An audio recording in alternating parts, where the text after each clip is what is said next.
Richard Learmont, it's always a pleasure to speak with you. Always. Hello, Chris, my friend.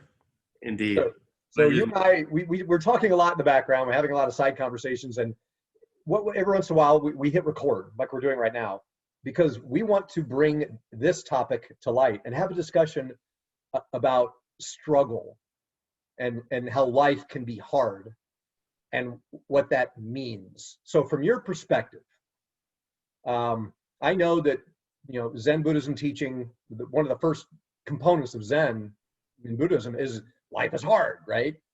And life can be hard. It can be difficult, especially these days.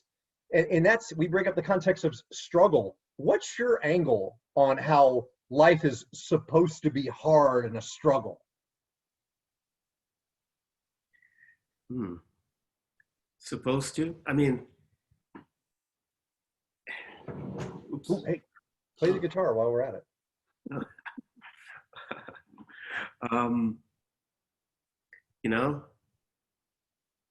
Supposed to. I mean, it is. I mean, there are aspects of life that's just, there's struggle in life. There's good struggle and there's not so good struggle. I mean,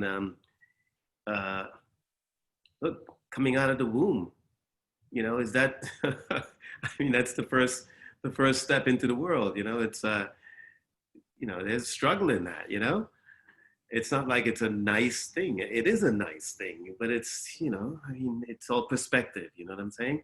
So from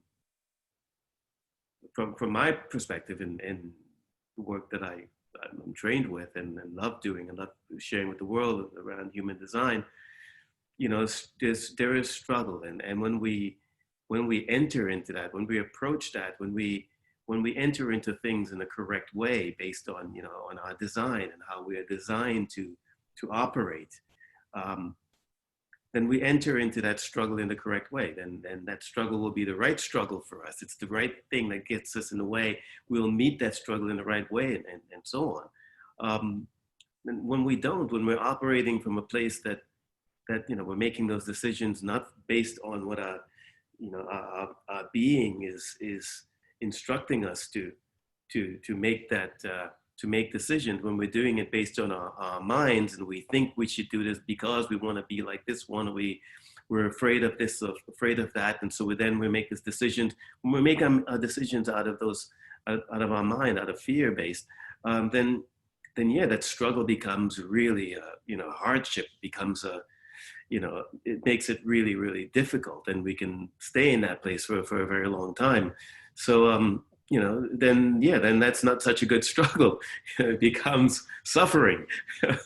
So yeah, that's my perspective on it. There's struggle we're meant to have struggle, but it can be then viewed as a discovery process. This struggle, of how we moving through life, and then we go through this intensity, this depth in order to really come out into the other side. So, that's does that answer your question?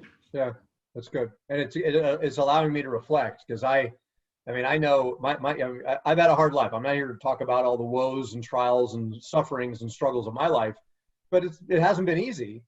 And I can tell you, through that process, I've become kind of galvanized, I've become resilient, I've learned to become more resourceful, right? And I've come to know people that espouse that you must have a hard life in order to be a character-based leader. I mean, so I can speak that I think because of the hardships of life that I count as blessings now as I go through them. I don't necessarily want them or enjoy them as a human being, right? But I understand what they've done for me. Mm-hmm. At the same time, I also know about this law of attraction, right?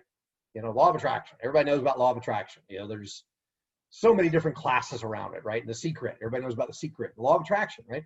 The law of attraction will tell you that it's meant to be easy, that life is not meant to be hard, that if you tap into the vortex and you actually swim in the essence of, by the way, the moral of the story, I've studied the law of attraction. I've studied different programs, continuing to study and unpack it. Comes down to 3 words: feel good now. So there's everybody's crash course in the law of attraction. Feel good now, right? And if you do that, you're going to be in the vortex, and the universe will shine on you. So what's your impression of that? Maybe you're just supposed to let go and let the hardness of life happen and be grateful for it and don't see it as hardship. What are you thinking? What are you thinking now? Yeah, I mean, I don't disagree with it. Again, it's perspective. It's how do you view that hardship, that struggle, that intensity in life. If you can see it from a place, you step outside of yourself and being the witness of it, and allowing yourself to go with it. I mean, that's some sort of a self mastery, coming to that place to really be able to walk the life that way. It takes time for us to develop that and to become that aware, to step outside and to experience it like that. But before that, and for many people just don't get that perspective. So it's a struggle, it's suffering, that they experience life. They suffer a lot. So maybe it's a choice. Maybe it's a choice. There's going to be struggle and we could choose to suffer or not. Is that what I'm getting? I mean, you can say that, yeah, it's choice. Yeah, it's all how we make our decisions, but then no one's really been taught, it's kind of what the conditioning around where you see everyone, it seems to be like a normal thing. It's normal to struggle, to suffer like this. Everyone's suffering, so it's normal. So it gives you this, people adapt this new way of accepting that way of suffering, but yeah, is it that easy to let go and to say, yeah, for some people can let go, but it's not the consensus. It's not the majority who are able to let go and say, or else our world would be really different. It would be. It's not that.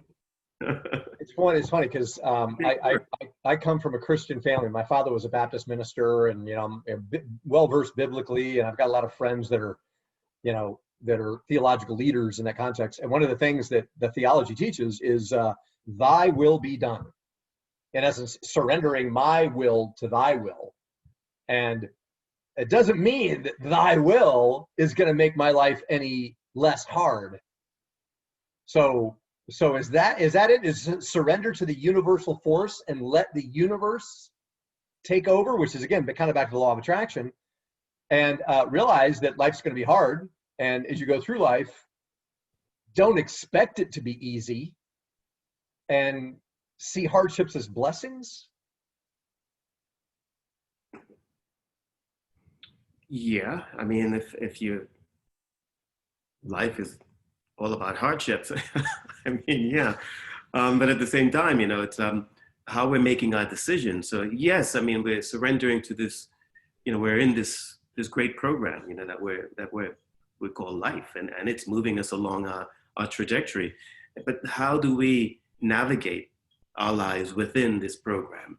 It's all based on our decision making. It's all based on how we approach things, how we get involved with it, and that tends to, shape and shift our perspective into being our true selves. And when we learn, and this is one of the offerings that we offer here, how to be your true self in the midst of all the chaos and confusion that's going on, how to still stay grounded and remain as yourself, to make decisions as yourself in the midst of all of it. That's what this is about here, that we'd like to offer people. And so there's a way. And it's good to contemplate that. By the way, I'm just going to reinforce real quick. Notice behind me. This is one of my favorite pictures. This is very pertinent, very topical. This is a picture called the Belem. It's a photograph, and it's called the Belem, the Belem. And anybody can Google it. And it's a three-masted French schooner that, again, it looks like a painting, but it's a picture. And what does it look like? It looks like it's sinking, doesn't it? Well, it's actually a photograph, and the ship is in a swell. It's down below the wave. Right. So as soon as you look at it, the first thing you think is that ship is sinking. This picture for me is a metaphor for life. There I am in a yellow slicker doing the best I can to navigate through the storms of life with all of my tools and my capability. weathering the storm. I don't have control over the weather, but what I do have control over is how I hoist the sails and the sails that I have and the boat that I choose. And some of the time it's going to look like I'm sinking, but I'm not, right? So anyway, I love that picture, and it's a very reinforcing and very pertinent to this conversation. And yeah, and again, it's about perspective, right? So it's it looks like it is, but it actually isn't. So, Yeah. you know, then you see the beauty in it. You know, you can see the beauty in things after all, and it's not like, oh, it's a horrible picture. It looks like they're sinking. No, it's not. And that's life. It's a metaphor for life, right? It's not. It's a beautiful thing. Some of the time you may feel like it's sinking. Some of the times the winds may get really rough. Some of the time it may get really still, and you're not going anywhere. But your responsibility is to use the equipment and the tools and the boat or the ship or the yacht or the oil tanker or the cruise liner, whatever metaphor you want to apply to your life, and navigate the waters with skill and competence and confidence and proficiency, surrendering to what you can't control. Good conversation. So, you know, I think a way to conclude this today's talk, you know, to leave people with. You know, at the end of the day, you want to love yourself, no matter what. It comes back to that. How do you truly honor? How do you love yourself in every moment, in every situation? To remember, and how do you make decisions? And the way you're making decisions has something to do with how you're truly loving yourself. You know, we'd like to bring this to people through our offerings that will come somewhere down the line. Yeah. And by the way, if anybody's wanting to have a conversation, I mean, we're deploying these videos on a platform. It could be Facebook, could be Instagram, whatever. Shoot us a comment, shoot us a like, shoot us a message and say, hey, let's have a conversation. We'd love to talk. And we'd love to invite you up as well, too, if you. Yeah. Did you just put that out there, Richard? Did I? We've been talking about this. We're actually, Richard, we've been doing this for a while now, and we're talking about bringing other people into these conversations. So if you watching this video and listening to this content want to be part of the discussion and join us and have the three of us speak, and because, by the way, these conversations are unscripted, they're candid, they're authentic. Join us. If you feel compelled, join us. Shoot us a note. Let us know you want to join us. All right. Cheers. Thank you.